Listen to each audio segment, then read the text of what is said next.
Scam alert, there is a terrifying scam doing the rounds and it's very easy to fall for it. What the hell? What the hell? What the helly? What the helly on thing? What the helly on? What the helly there? Day 2 of having to walk from platform 1 to fucking 17, yeah, because these fucking overground trains don't work. I thought they re-upgraded the whole network. I thought they spent billions on it. So where's this money gone? Because it looks like it's gone down the fucking toilet. This is the 317 service to Whitley Bay.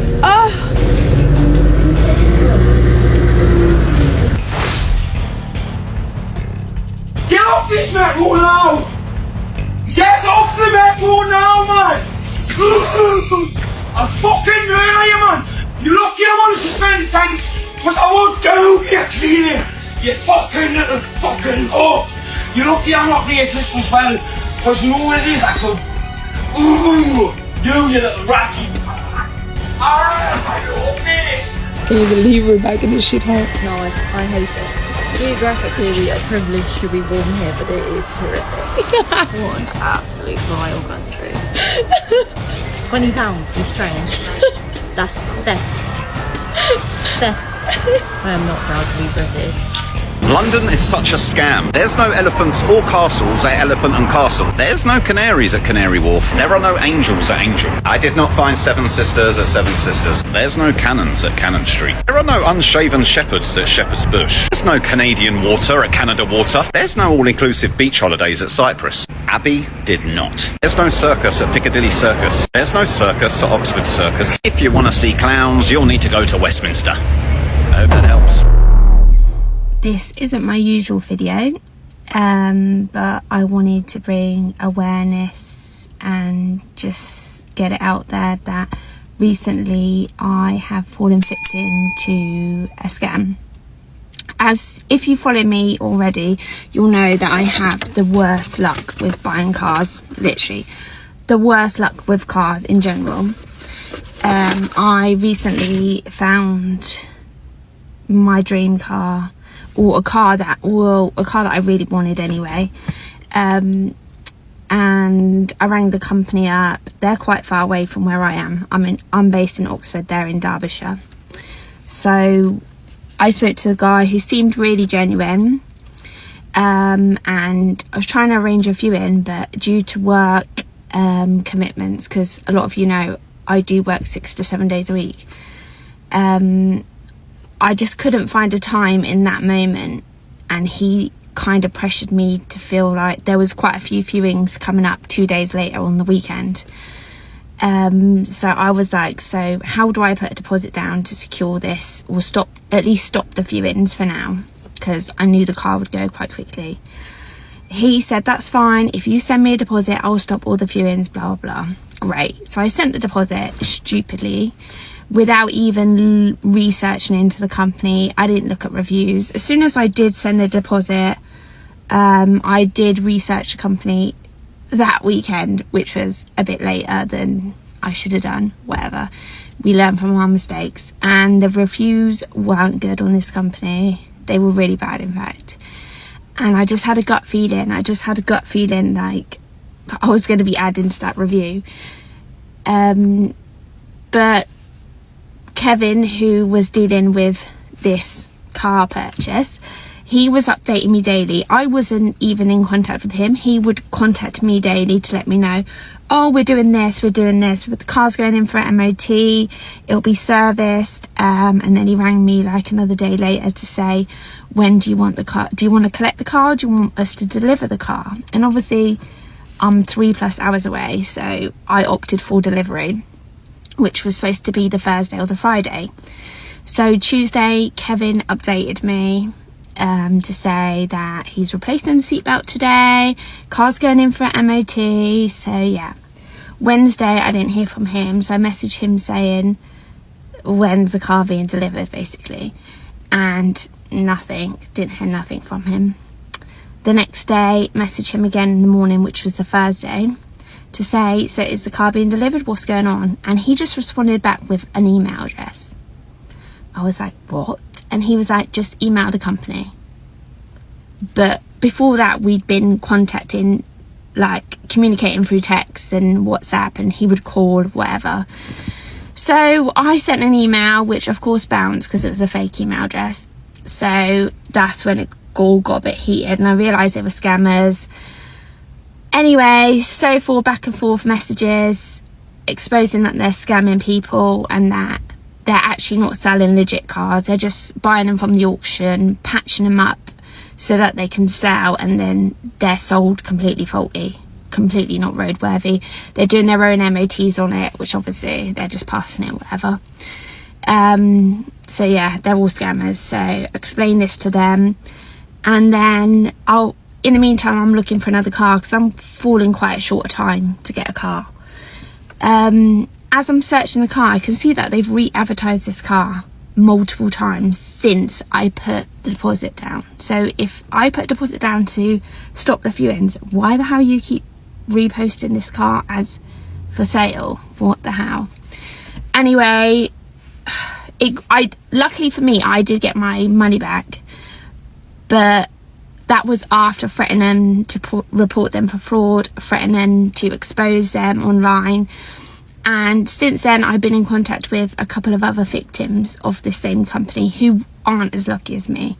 They have lost thousands and thousands of money, and some of them are going through courts. I can't go into detail on that, but this company sells high-end cars, like high-end cars. And I just wanted to put awareness out there to really do your research when buying cars. These reviews, they literally speak volumes, and I wish I'd looked at them before. I'm just so glad I didn't hand over that money, because as most of you know, I am a single mother who works 6 or 7 days a week, and I have been saving so hard consciously for a new car. And if I would have handed over that money, I wouldn't even be able to work without my car. And, you know, some people are still waiting months and months for their money back, and I wouldn't be able to, you know, I wouldn't know what I would be doing right now if that was me. So I'm so lucky that I'm not in their situation, but there is people that are in that situation, and I just wanted to put awareness out there. So the company is Derbyshire Performance. Obviously they're based in Derby, so have a look. They have changed their names a couple of times. They've been under different names, but their website looks legit. Their Auto Trader reviews look legit, but if you look on Trustpilot, it speaks volumes. That will speak volumes for you. Welcome to Blighty Blighted, your daily reminder that even leaving the United Kingdom for a bit of peace now comes with a side of creative billing. We all know travelling within the UK is even more expensive than taking trips abroad. Now you'd think going on holiday would be the easy part. Bit of sun, bit of rest. Maybe a sandwich that doesn't cost the price of a wristwatch. But no. These days the real journey is navigating the hidden charges. Flights, cheap at first glance. Then you add a bag, choose a seat, blink twice, and suddenly you're financing the airline's next aircraft. I've seen less add-ons ordering a cup of tea. Hotels. Oh, very nice online. Then you arrive and discover resort fees, service charges, and something called a local tax that appears to fund absolutely nothing you can see. Car hire. That's a classic. Looks affordable, until they start discussing insurance like it's a high-stakes negotiation. They all know that, by the end of it, you're not sure if you've hired a car or bought the company. And don't get me started on exchange rates. You hand over your pounds, and what comes back feels like pocket money. It's less currency exchange, more currency disappearance. The trouble is, people are getting caught out. Not because they're careless, but because the whole thing is designed to be less than obvious. Friend's going on holiday next week. He said he's off abroad somewhere. He says, why don't you come? We're going to Egypt. Why would I want to go to in Egypt. Why would I want to go, get harassed by a load of people begging me for money, trying to scam me down some side street, and then even better than that, you go and pay a load of money to look at some rocks. I live inside some rocks. They're stacked on top of each other, just the same. I live inside them. Every day I can see them. Walk out, there they are. Rocks. Why would I want to go all the way to Egypt to see rocks? The stones put on top of each other. Why would I want to pay a fortune to go and see rocks? Oh, and some sand. There's some at Blackpool. If you haven't seen it, go to Blackpool. Sand. I don't get why you all go abroad for. This involves UK airports and the police. You will get a telephone call from somebody saying they are from the police. They will say that an arrest has been made at a UK airport and this person, this criminal, has been found with documents that are in relation to you. Some people who have fallen for this scam have said that the officer has given their full name, even their date of birth and some other personal information to make them feel like this is real. The scammer will say that your identity has been compromised because of this alleged criminal, and they will then ask for more personal information so they can verify that it is actually you, saying that they need these details in order to protect you further. Ironically, what they're doing is getting more information about you so they can use this data and potentially take your money. To avoid this, this is what you need to do. Police will never ring you out of the blue and pressure you into providing personal information. If you do get a call like this, hang up immediately and then wait 5 minutes. Then call your local police or Action Fraud and check with them as to whether this is legit. Has this ever happened to you, or have you been scammed by any other methods recently? Let me know in the comment section. And if you don't follow me yet, be sure to follow along because I do videos like this all the time. My fiance and I are on the way to the airport on the Piccadilly line of the London Tube, which is the subway for Americans. That matters because they were dealing with strikes, which means less workers actually on there. So 3 people get on. One of them is an older man, and he says checking tickets. A couple of people look around going, what? I've never seen that before. And I'm turning around going, is this a scam? I'm a journalist, and my bells are going off, but we're tourists. We didn't really know that much better. One guy kind of goes back and forth with him like, but the way to get onto the tube is you scan either your Oyster card, which you preload with money, or you scan your credit card. So we thought, how could they even tell? The guy's like, oh no, I have a scanner, I can tell. So sure enough, people hold up their phones with their credit cards on it or whatever, their Oyster cards, and he gets about 12 people or so. Next to us is an older woman and a young man in his 20s to 30s, and they are all wearing these official looking badges. Well, they stop right before my fiance and myself, and they get off. And we stayed on the tube for a lot longer. We're going to the airport, and suddenly something comes over the loudspeaker saying, we just got word someone was impersonating workers on here. And the girl next to us looks at us, goes, who was there at the time, got scanned. She goes, no. She's calling and canceling her credit card, all that. An actual worker comes on and says, did any of you get scammed? So she was looking for information. Me, journalist, I went, it was this guy, he was this old. I mean, it was 2 people in their 50s to 60s, including a woman, and then 1 kid in his 20s to 30s. And I had their hair white, you know, because my alarm bells were going off. But we really feel for all the people who got off and didn't hear the announcement that there were impersonators and they should cancel their cards. But crazy. It felt like we were in a movie, but we were in a very touristy spot. They're trying to get tourists, and they got some of them. Yikes. All right, this one's happening right now. Listen up. Fraudsters reportedly been targeting tube passengers. Now, they're using homemade devices hidden in a suitcase. It sends out scam text messages directly to people's phones. Not through the network, not through an app, but straight to your device using what's known as an SMS blaster. And here's the worrying part. These messages can appear just like official alerts, delivery updates from your bank. The notifications, wow, it's making them almost impossible to tell them apart from the real thing because they're sent locally.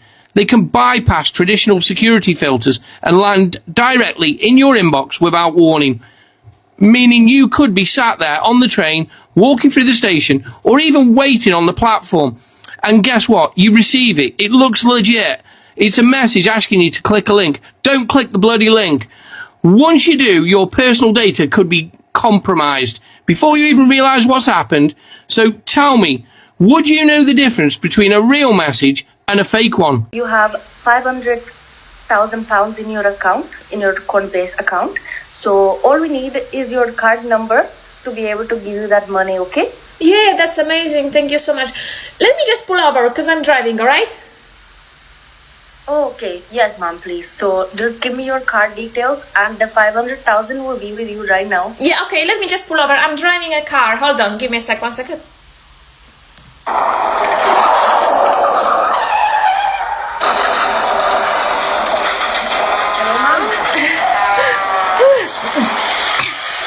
sorry. Hello, ma'am. I just had a car crash.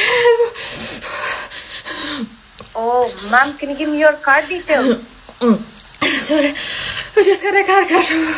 Can you hear me? Yes, ma'am, I can hear you. Just, can you read your card?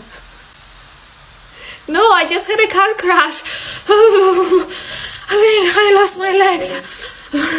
Well, you're breathing and talking, so I'm sure you're gonna be fine, ma'am. So if you can give me your card details, I'll be able to help you, okay? Again, sir? Yes, sir. I'm Environmental Enforcement Officer. My name is Mohammed Wasim. Private hire taxi chauffeur, they are not allowed to park within the Heathrow Bridge. In this way, you are found to be parked up, waiting within the restricted, prohibited area. So we have to serve you the ticket. You ask a question, let me record it for you. So we have to serve you the ticket, £50. If you choose to drive away, we work in collaboration with the DVLA. The ticket will turn into £350, sir. And for that, where is the ticket? Sir, I'm not a traffic warden, sir. I'm not giving you my name and address. I don't know who you are. Sir, I'm giving you my ID. My badge number is 300. My name is Mohammed Wasim. You want to call police and involve them? I'm more than happy to wait for you. I don't want to call the police because I just dropped a passenger off. Now I'm going to drive off, and you're saying you want to give me a ticket. I'm afraid I have to say you don't have the ticket because you have not given me. I'm not a traffic warden, sir. Traffic warden will not come to you. They will simply take your registration and stick the ticket here, and they move away. In our job description, we have to speak to my member of public, give them the right information, and this is how we proceed, sir. We are different from traffic warden. This is what I'm trying to explain to you.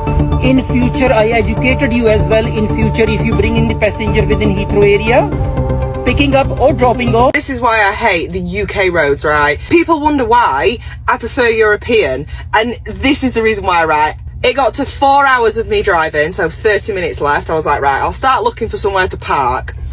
It took me 39 minutes, so I went 9 minutes over my drive time, because everywhere there was no laybys, absolutely no laybys. The only one there was either SOS, which obviously you can't just pull over there and have a 45-minute break in it, and then the other one, the only one lay-by that I went past was coned off and said closed. I will insert a picture of it here.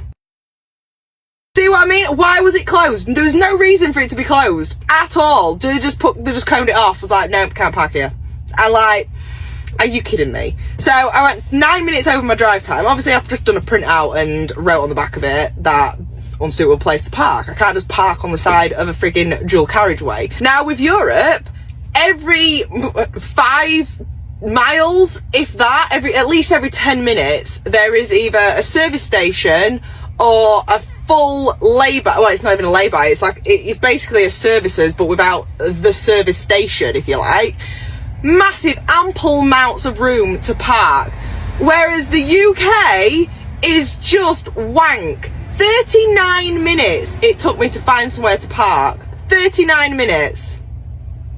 Honestly, ridiculous. Trains, the greatest rip-off on the planet, of course, brought to you by Britain. Just parked my car, going into London for a meeting, £5.90 to park my car, and £45.60 for the ticket to London. It's about 30 miles, it's a 30-minute train ride. I can fly to Spain or Portugal or Italy or even Paris for less than a train into London. And yet our stupid government thinks somehow this is encouraging people to work.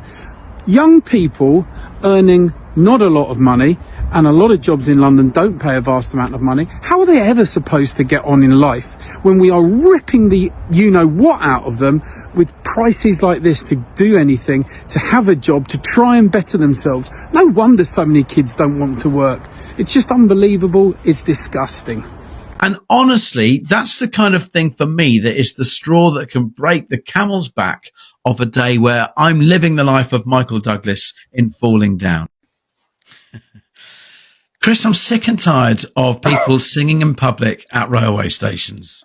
It does my head in.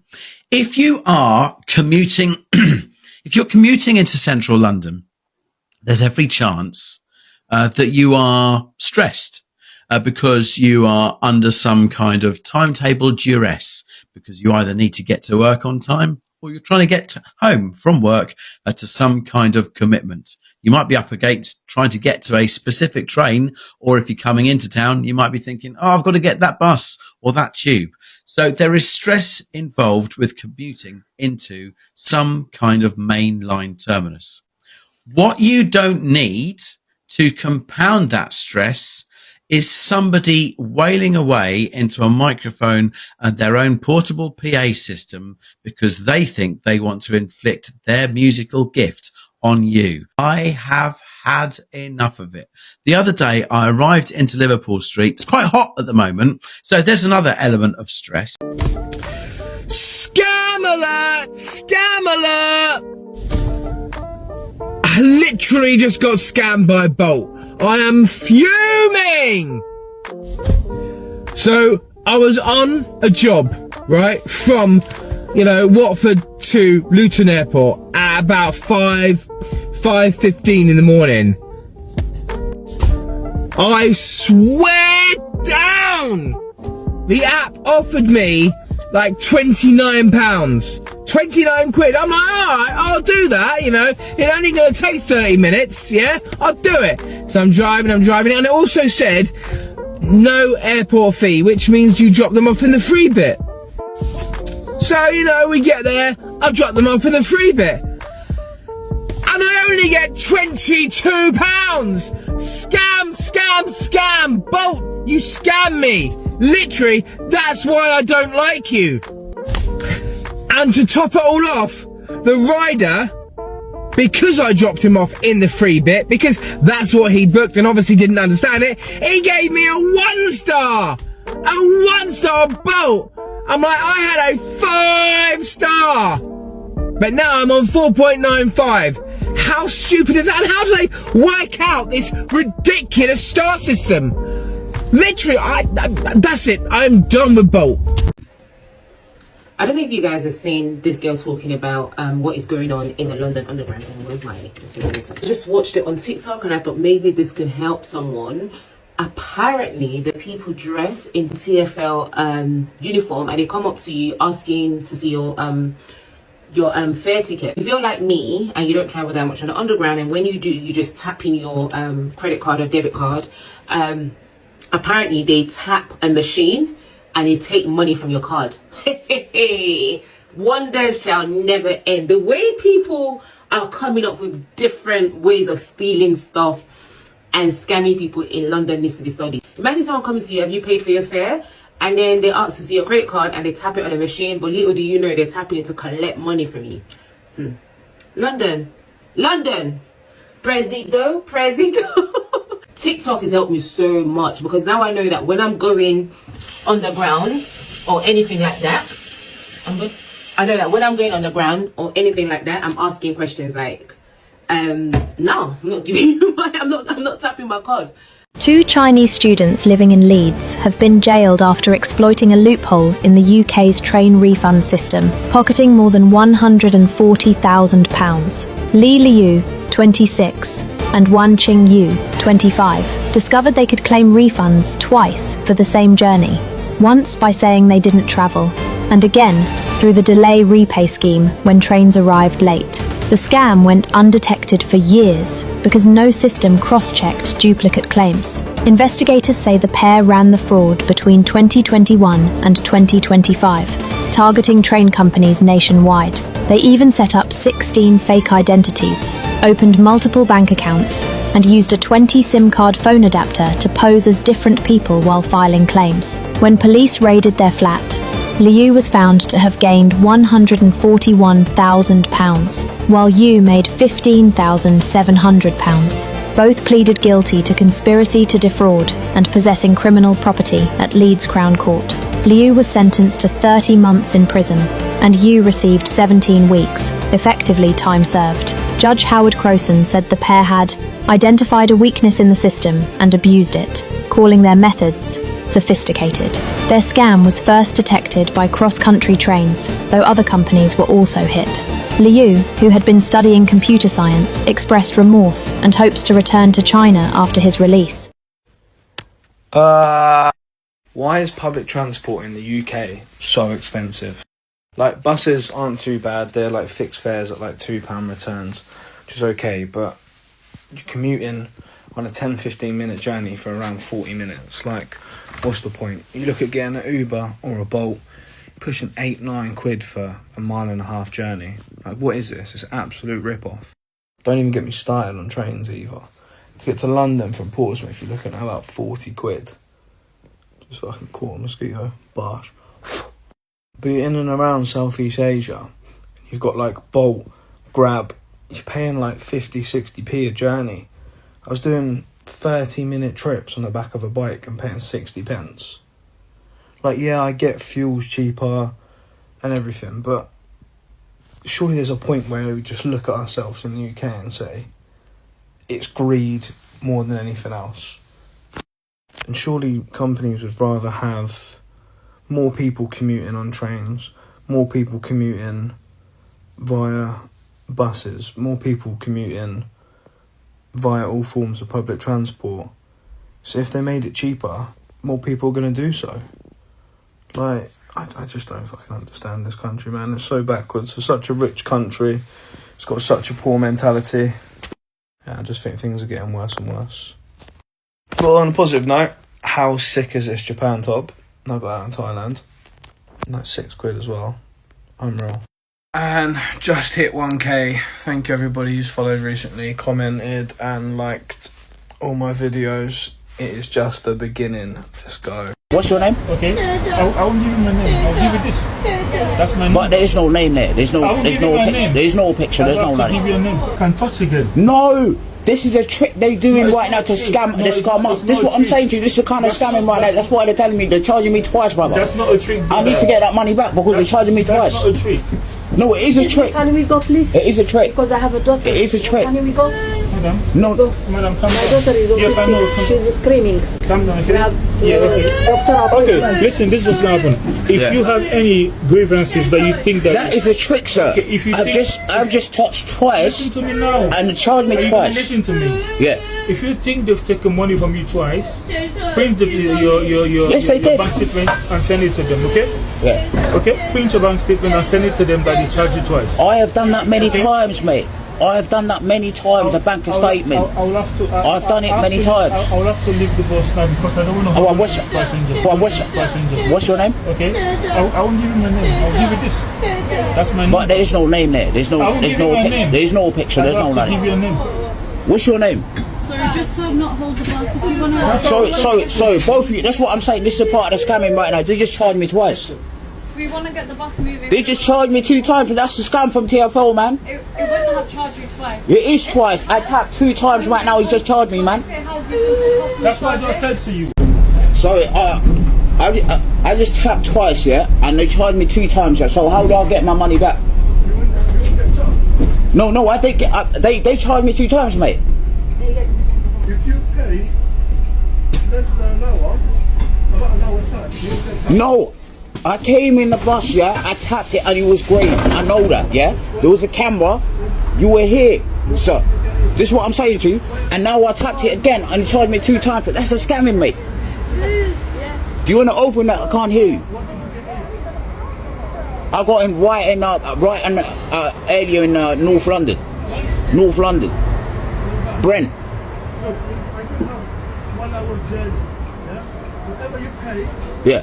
less than an hour, you can get charged. No, but it's just charged me 2 times, sir. Doesn't What do you mean it doesn't matter? No, this is a trick from the bus driver and TFL, yeah? So they charge you twice. When you come up, you tap in. Sorry? But that's a trick from the bus driver. I'm getting off, man. How do I get... So what's your bus number? Because I need to get that back. I need to get my money back, mate. Sorry?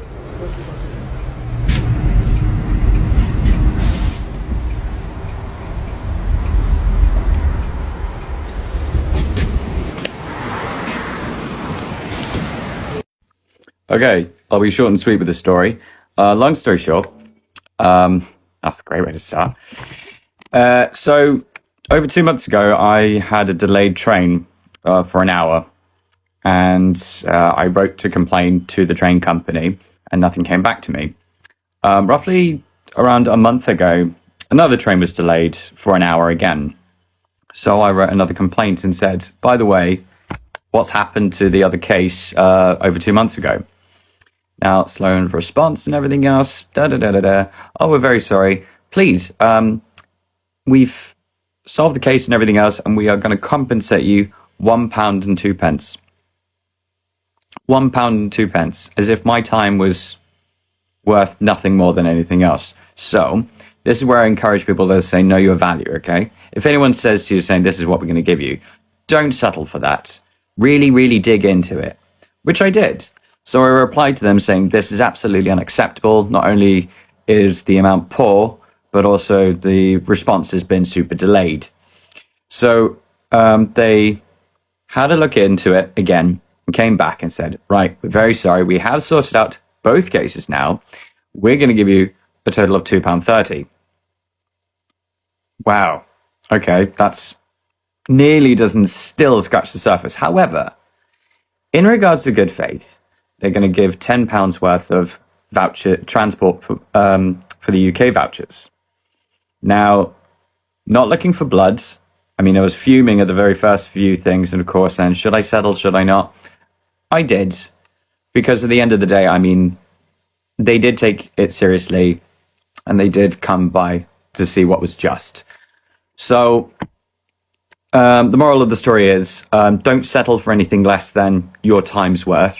But at the same time as well, don't act like a Karen and like expect the whole world to be on their knees begging for forgiveness.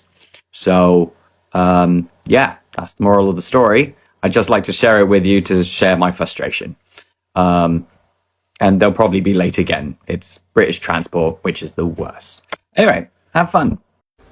£175 would get you from London to Edinburgh and back on the train. But what if you spent the same amount of money on a plane ticket? I've never been to Edinburgh before in Scotland, and I was wondering how much it would cost me to get a train up there. And after looking, I couldn't believe that it would cost me £175 just to get a train to Edinburgh and back. So I thought, instead of wasting my money on this expensive train ticket, let's see where we can fly for under £175. I went over to Skyscanner, typed in London to everywhere in May, and looked at the cheapest possible options. Straight away, we were able to fly to Italy for £22, Germany for £22, Spain for £22, but we wanted to head down on the list. After a bit of scrolling, it was crazy to see the amount of destinations it was possible to go to instead of getting a train to Edinburgh. After scrolling down to our price range, we had a few options. Unfortunately, Dubai was just outside the budget, costing £189, which still isn't bad at all. Saudi Arabia for £140 and Jordan for £131. But the best two deals I possibly found were Egypt for £103 or Iceland for £79. The fact Egypt is 2,400 miles away, while Edinburgh is only 400 miles away, and that is £70 cheaper to fly to Egypt is just mind-blowing. The reason I decided to make this video was to show that UK transport is such a scam. The fact it's going to cost someone £175 just to get to Edinburgh, and that's the cheapest possible price. I've seen prices as high as £400. Is mind-blowing and should not be allowed. Especially when you compare it to the fact that you can fly to Germany, Italy, Spain, all for the price of around £20. If you think I should pick one of these countries for under £175 and fly to them, comment below and maybe I'll do it. It's just been announced that the cap that we had on bus fares in the Tory government, which was £2, no more than £2, is now going to be lifted by the Labour government, But I want to share with you a little heartwarming story today. Now, my son was going to take a bus to a destination, and I said to him, go and find out how much the return is, and we'll get it sorted. He comes back and he says it's £6.50, and I was like shocked, and I thought, well, he's only going down the road, and I'm sure it can't be more than a couple of pounds. Anyway, I just didn't believe him. So I had to go with him to go and speak to the bus driver to check how much the fare was. The bus driver, can I just say, if you are watching this, if you are listening, you are an angel, because there is goodness and people who really appreciate the austerity and the cost of living crisis and are really helpful. I said to him, excuse me, may I have a return ticket to so-and-so place? And he said, £6.50. And then he looked at me and he said, if you buy a single ticket to there, it's £2. And then he made some kind of finger movements looking up, and for a minute I didn't clock. Then I realised what he was doing. Then he said, so if you want to come back and you want to buy a return ticket, it's £2 again. So suddenly my mathematical brain finally clicked in, and I realised what he was doing. He was actually, bless him, showing me that I could save myself £2.50 if I did things the way that he was trying to explain. But can I just say to you, how crazy is this? What nonsense? What is this government going to do? So how much is it going to cost me to go a mile down the road? How much is it going to cost? Children who are travelling by buses, going to schools, going colleges. This is just crazy, loony, madness. What is going on in our country? Story time of a travel day from hell. Now today started. Lovely day, was flying from Newcastle to Miami. What a lucky girl. Get to the airport for 4 o'clock in the morning for a cheeky 6:30 flight to Heathrow, and everything was going fine. Met a friend in the airport, get onto the plane and realise I've lost my vlogging camera. My very expensive DJI. Ask the crew on board of the plane and say, has anyone handed in a camera? Because literally I had it walking on the plane and now it's gone. The guy in the plane then said, yes, someone did hand it in, but then they give it to the ground staff because they didn't notice someone on that flight. Who the fuck else would be on a flight before 6:30 in the morning? So now my DJI, very expensive camera, is in Newcastle Airport somewhere, and I've emailed Newcastle Airport, and apparently nothing's been sent to lost property yet, but give it 48 hours because it could turn up. Could turn up. We then get to Heathrow, everything is fine, and we're waiting for our connecting flight. The flight is delayed for 4 hours because there's a problem with the plane. Okay, bit of a bad luck.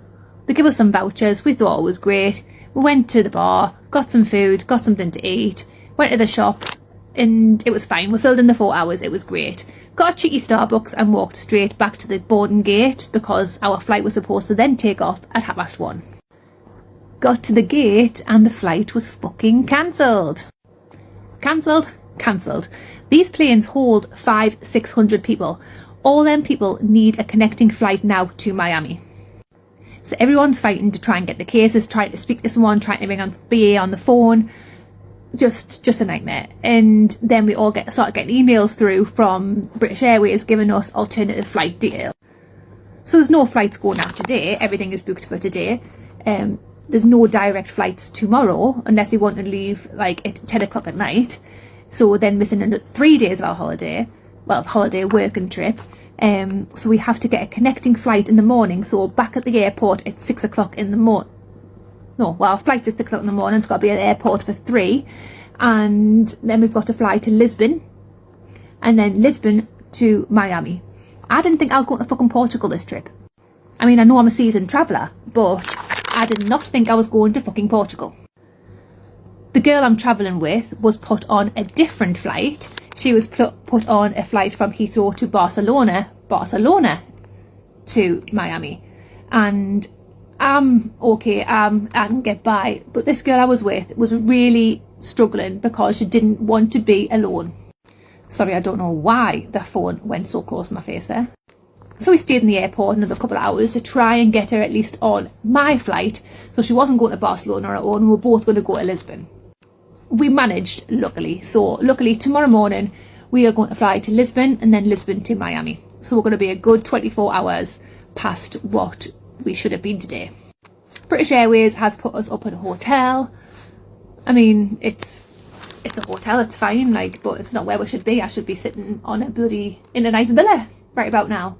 But yeah, we are in a hotel. They are supposedly gonna pay back all taxis and food and drinks that we have expenditure, but will they? So I can't say anything has really gone well today. I've lost a very expensive camera. We are delayed 24 hours of a working trip where we are so excited to be. We booked like 9 months ago.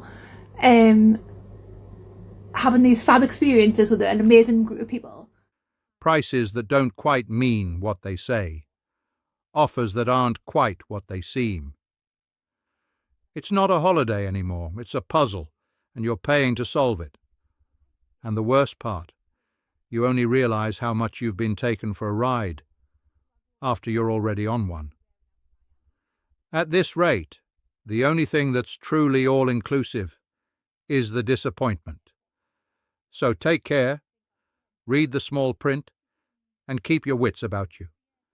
Because out there, and sometimes right here, people are being fooled, and it's becoming far too common. Cheerio, and I will see you all in the next video.